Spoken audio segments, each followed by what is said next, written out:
Everyone, welcome back to my channel. तो आज की वीडियो होने वाली है एक्सक्रीशन के बारे में। ठीक है, एक्सक्रीशन क्या होता है बेटा? एक्सक्रीशन का मतलब होता है रिमूवल ऑफ वेस्ट प्रोडक्ट्स। ठीक है, it is removal of metabolic waste from the body. ठीक है, तो एक्सक्रीशन प्लांट्स और एनिमल्स दोनों में होता है। ठीक है, एनिमल्स और प्लांट्स दोनों में होगा। क्यों? क्योंकि दोनों लिविंग ऑर्गेनिजम्स हैं, दोनों ग्रो करते हैं, इसीलिए वो एक्सक्रीट भी करेंगे। ठीक है, अब अगर हम बात करें एक्सक्रीट, किस चीज़ का एक्सक्रीशन होता है, तो मतलब हमारे एक्सक्रीटरी प्रोडक्ट होते क्या हैं। ठीक है, किस चीज़ के बने होते हैं एक्सक्रीटरी प्रोडक्ट? एक तो हो सकता है हमारा कार्बन डाइऑक्साइड। ठीक है, जो गैस है ये हम एक्सक्रीट करते हैं। कैसे? जब रेस्पिरेशन करते हैं, ब्रीदिंग करते हैं, इनहेल एक्सहेल किया, क्या एक्सक्रीट किया? कार्बन डाइऑक्साइड रिलीज की। ठीक, दूसरा हमारा क्या होता है? Excess water. ठीक, यूरिया, अमोनिया और यूरिक एसिड, ये हमारे पॉसिबल एक्सक्रीटरी प्रोडक्ट्स हैं। सिर्फ ह्यूमन बींग्स के नहीं, मतलब जो भी सारे ऑर्गेनिजम्स में जो जो एक्सक्रीशन होती है उनके एक्सक्रीटरी प्रोडक्ट्स क्या हैं? सारे। ठीक है, और ये सारे क्या हैं? हमारे नाइट्रोजनस कंपाउंड्स। ठीक है, अब यूरिया कौन एक्सक्रीट करते हैं? सारे टेरेस्ट्रियल एनिमल्स। ठीक है, टेरेस्ट्रियल एनिमल्स में ह्यूमंस भी आएंगे। ठीक, चाहे ह्यूमंस है, काऊ है, डॉग है, सब लोग क्या करेंगे? यूरिया एक्सक्रीट करेंगे। अमोनिया कौन करेगा? सारे के सारे हमारे एक्वेटिक एनिमल्स। ठीक है, अमोनिया रिलीज करेंगे। और यूरिक एसिड बेटा कौन करेगा? एसिड कौन एक्सक्रीट करता है? एसिड एक्सक्रीट करती हैं बर्ड्स। अब क्यों एसिड एक्सक्रीट करती हैं बर्ड्स?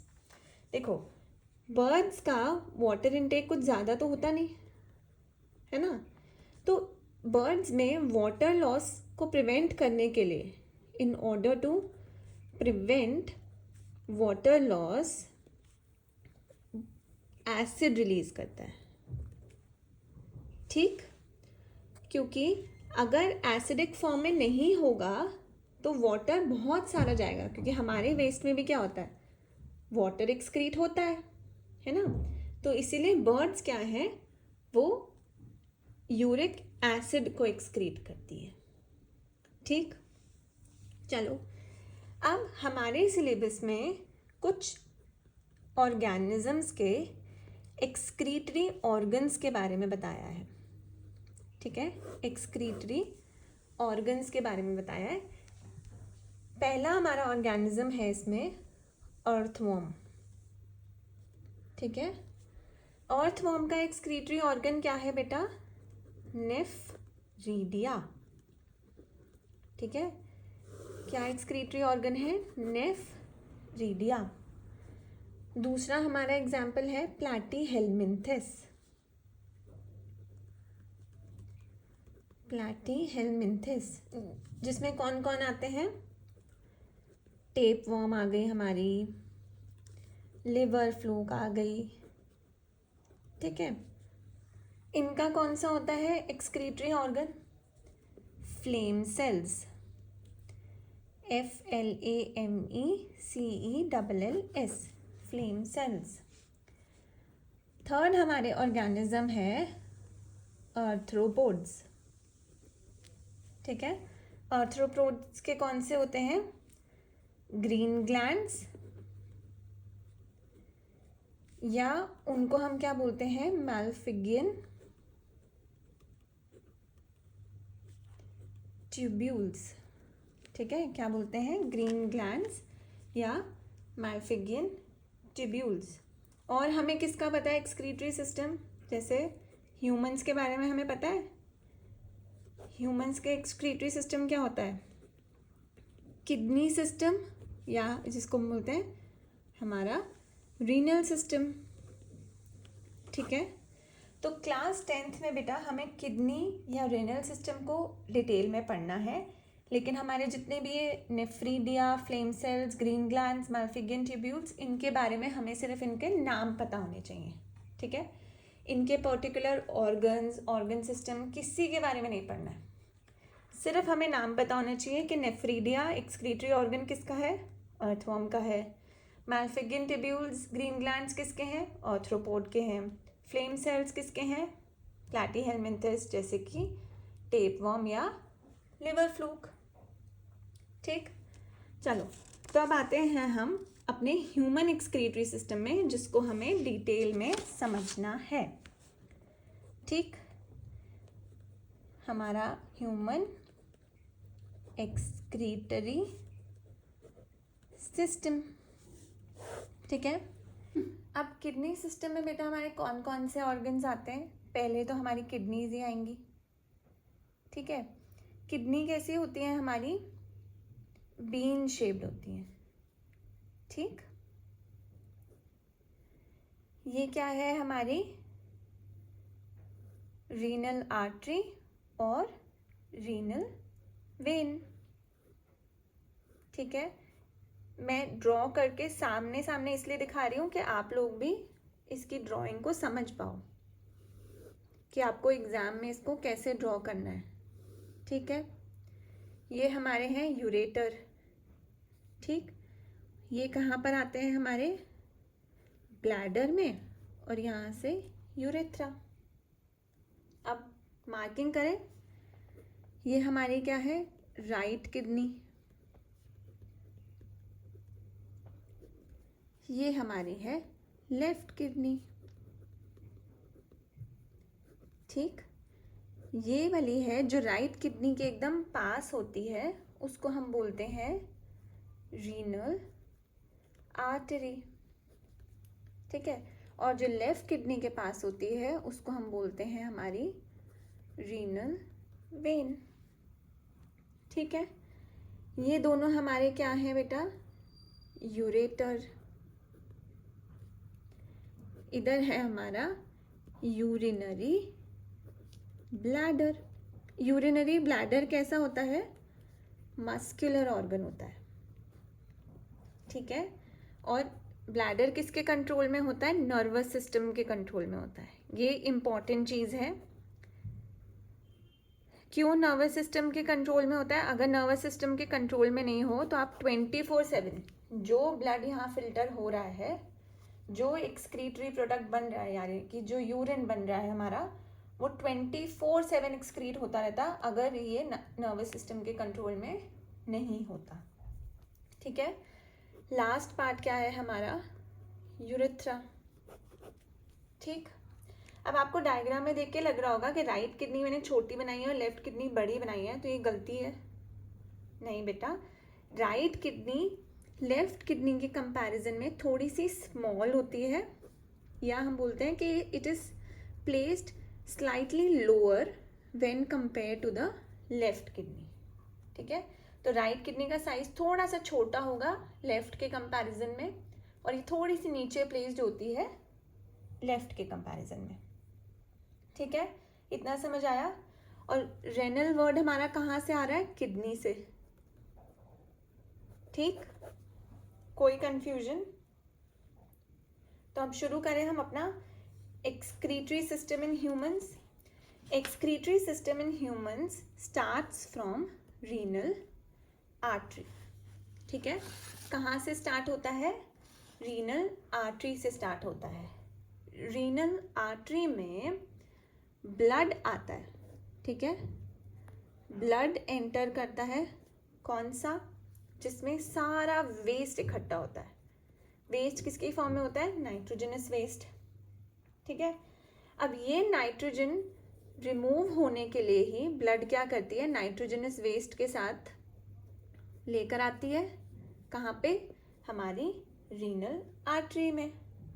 ठीक है, रीनल वीन का क्या काम होता है बेटा? जब एक बारी ब्लड प्यूरिफाई हो गया, ठीक है, जब प्यूरिफिकेशन हो गई, प्यूरिफिकेशन का मतलब नाइट्रोजनस वेस्ट जो था हमारा वो रिमूव कर दिया हमने। It does not exist any more in the blood, it is removed. तो ये रेनल वीन से बाहर चला जाता है। कहाँ पे? सर्कुलेशन में। तो रेनल वीन क्या कर रही है? प्योर ब्लड को, blood purified from the nitrogenous waste is now carried back for circulation in the body. ठीक है, अब बेटा जो ये प्यूरिफाई हो रहा है ब्लड, जो ये प्यूरिफिकेशन का प्रोसेस हो रहा है, ये हो कहाँ पर रहा है? ये हो रहा है हमारी किडनी में। जब यहाँ से ब्लड एंटर किया, ठीक है, बहुत सारा ब्लड एंटर हुआ, ऐसे आया, हमारी किडनी में गया। ठीक है, अब किडनी का क्या काम है? प्यूरिफिकेशन। पर क्या किडनी काम करती है प्यूरिफिकेशन के लिए? किडनी खुद नहीं करती। किडनी में बहुत सारे क्या होते हैं? नेफ्रॉन्स। किडनी में प्रेजेंट होते हैं नेफ्रॉन्स। ठीक है, और ये नेफ्रॉन्स रिस्पॉन्सिबल होते हैं प्यूरिफिकेशन ऑफ ब्लड। ठीक है, अब एक किडनी में लगभग कितने नेफ्रॉन्स होते हैं? 1.2 मिलियन नेफ्रॉन्स। ठीक है, मतलब बहुत सारे नेफ्रॉन्स होते हैं हर किडनी में। ठीक है, अब नेफ्रॉन्स का छोटा सा डायग्राम एक्सप्लेन करते हैं। ऐसा ही आपको एग्जाम में भी बनाना होगा, तो क्या बनाना है, कैसे, इसको समझ लेना थोड़ा।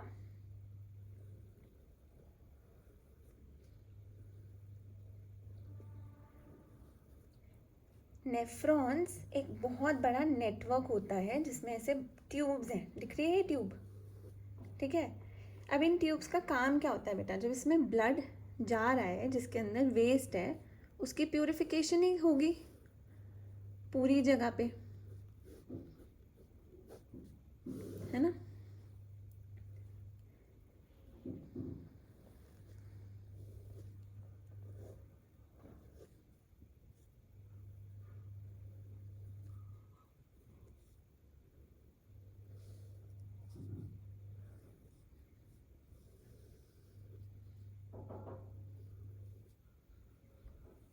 ठीक है, समझ आया? अब चलो मार्किंग स्टार्ट करते हैं। ये होता है बेटा हमारा बोमेन्स कैप्सूल। ठीक है, पहले मार्किंग करते हैं, फिर इनके फंक्शन समझेंगे। ये होती है हमारी एफरेंट रीनल ट्यूब्यूल। ठीक, ये होती है हमारी इफरेंट रेनल ट्यूब्यूल। ठीक, ये जो हमारा ये लूप चलता आ रहा है, नेटवर्क है, इसको हम बोलते हैं हेनलेज लूप। ठीक, ये वाली जो एक पतली सी मैंने बनाई है, ऐसे पूरा रन अक्रॉस कर रही है के साथ साथ ही पतला बनाया है क्योंकि ये कैपिलरी है। ठीक है, कैपिलरीज थिन होती है ना, बहुत थिन होती हैं, दे आर वेरी फाइन, इसलिए मैंने बहुत पतली बनाई है। ये कैपिलरी का काम क्या है? रीअब्जॉर्प्शन। इसलिए साथ साथ दौड़ती है कि भाई कुछ और रह गया तो मुझे पकड़ा देना। ठीक है, ये हमारी होती है फाइनल कलेक्टिंग डक्ट, जिसको मेन डक्ट भी बोलते हैं। ठीक है, चलो अब स्टार्ट करते हैं यहीं से। फर्स्ट स्टार्ट कहाँ से होगा? एफरेंट रेनल ट्यूब्यूल से। एफरेंट रेनल ट्यूब्यूल का आपको साइज दिख रहा है बेटा, ये थिक है इफरेंट से। ठीक है, एफरेंट रेनल ट्यूब्यूल में क्या होता है, इसके आगे ना बहुत सारी ऐसे स्मॉल कैपिलरीज होती हैं जो सारी खुलती कहाँ है, इसमें एफरेंट रेनल ट्यूब्यूल में, ठीक है। Small capillaries brings in blood, blood आ रहा है तो ब्लड कहाँ आएगा, एफरेंट रेनल ट्यूब्यूल में, ठीक है। तो ब्लड यहाँ से एंटर कर रहा है। अब क्योंकि ब्लड बहुत सारी कैपिलरीज से आ रहा है तो ब्लड बहुत हाई प्रेशर में आ रहा है, ठीक है। तो बोमेन्स कैप्सूल में बेटा हाई प्रेशर होगा, ठीक है। प्रेशर यहाँ पर क्या हो, बहुत तेज होगा, ठीक है। अब जो ब्लड यहाँ आया, इसमें एंटर किया इस ट्यूब्यूल में, तो इसके पास क्या क्या चीज़ें होंगी। इसके पास यूरिया तो है जो हमारा वेस्ट है ही है ना। अमीनो एसिड्स होंगे, ग्लूकोज होगा, ठीक, वाटर होगा, कुछ सॉल्ट्स भी होंगे, है ना। तो अब ये सॉल्ट्स और वाटर अभी तक आ रहे हैं किडनी में, और हमारी बॉडी क्या डिहाइड्रेशन प्रिवेंट करने के लिए वो अभी भी सोचेगी ना कि मैं थोड़ा सा और अभी जो सॉल्ट और वाटर आ रहे हैं इनको मैं अब्जॉर्ब कर लूँ, है ना। इसीलिए जो ये नेटवर्क है ये लॉन्ग होता है, क्यों, क्योंकि हेनलेज लूप में क्या होती है, फाइनल अब्जॉर्प्शन ऑफ वाटर, ठीक है।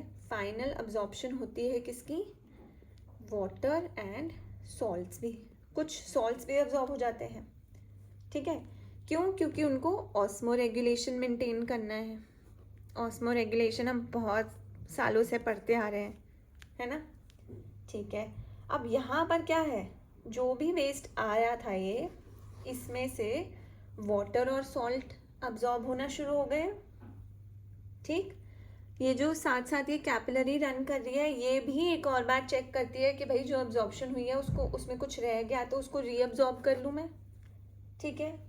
फाइनली ये जो नेफ्रॉन है ये कहाँ मिल जाती है, कलेक्टिंग डक्ट या मेन डक्ट। इसमें आपको ये दिख रहा है मैंने ये वाली स्पेसेस बनाई हैं, क्यों, क्योंकि एक कलेक्टिंग डक्ट के साथ बहुत सारी नेफ्रॉन्स ज्वाइंट होती हैं, है ना। तो अब जब यहाँ पर कलेक्टिंग डक्ट में क्या चीज़ आई, कि किसका पार्ट है, किडनी का, ठीक है। अब किडनी क्या करती है, अब जब ये रीअब्जॉर्प्शन हमारा सब हो गया है, पानी अब्जॉर्ब हो गया, सॉल्ट दोबारा से अब्जॉर्ब हो गए, रीअब्जॉर्ब भी हो गए, तो अब किडनी क्या करेगी, इसको सेंड करती है कि भाई अब हमने जो इसमें से लेना था हमने रख लिया, अब ये कंप्लीट वेस्ट है, यूरेटर में भेज देती है, ठीक है। यूरेटर से कहाँ जाता है, हमारे यूरिनरी ब्लैडर में, और हम उसको एक्सक्रीट कर देते हैं वाया यूरेथ्रा, ठीक है। इजी, ये डायग्राम देखने में लगता है बड़ा कॉम्प्लिकेटेड है बट बहुत सिंपल है, ठीक है। चलो अब हमारा ह्यूमंस का एक्सक्रीशन तो हमें समझ में आ गया, पर हमने जब ये वीडियो स्टार्ट की थी तब हमने बोला था कि प्लांट्स भी तो एक्सक्रीट करेंगे, है ना। तो प्लांट्स में बेटा एक्सक्रीशन किस किस चीज़ की होगी, एक्सक्रीशन तो हमेशा वेस्ट प्रोडक्ट्स की होती है, ठीक है। तो प्लांट्स के वेस्ट प्रोडक्ट कौन कौन से हैं, ऑक्सीजन है, वो फोटोसिंथेसिस में वो वेस्ट प्रोडक्ट रिलीज कर देता है, और इसका वेस्ट है, और ह्यूमंस के लिए क्या है, ह्यूमंस उस ऑक्सीजन को यूज़ कर लेते हैं, ठीक है। दूसरा प्लांट्स का वेस्ट प्रोडक्ट क्या है, एक्सेस वाटर, जो ट्रांसपिरेशन यानी कि इवेपोरेशन इन प्लांट्स से रिमूव हो जाता है, ठीक है। थर्ड है हमारा ड्राइड लीव्स, ड्राइड लीव्स मतलब जो प्लांट का पार्ट डेड हो गया, ठीक है, ये डेड हैं, सूख के गिर जाती है ना पत्तियां, तो अब वो क्या हो गई, वो डेड हो गई, वो भी वेस्ट प्रोडक्ट है।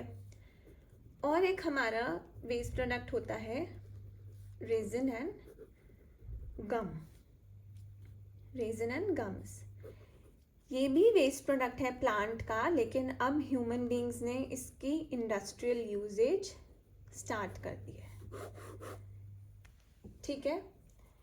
प्लांट के वेस्ट प्रोडक्ट कौन कौन से हो गए? Oxygen which is release during the process of photosynthesis, excess of water which is released during transpiration, that is evaporation of water, dried leaves which is the dead part of the plant which falls on its own, and the last is resin and gums. ठीक है, समझ आया? तो यही था बेटा हमारा excretion in both plants and animals. चलो मिलते हैं नेक्स्ट वीडियो में. Till then, study well.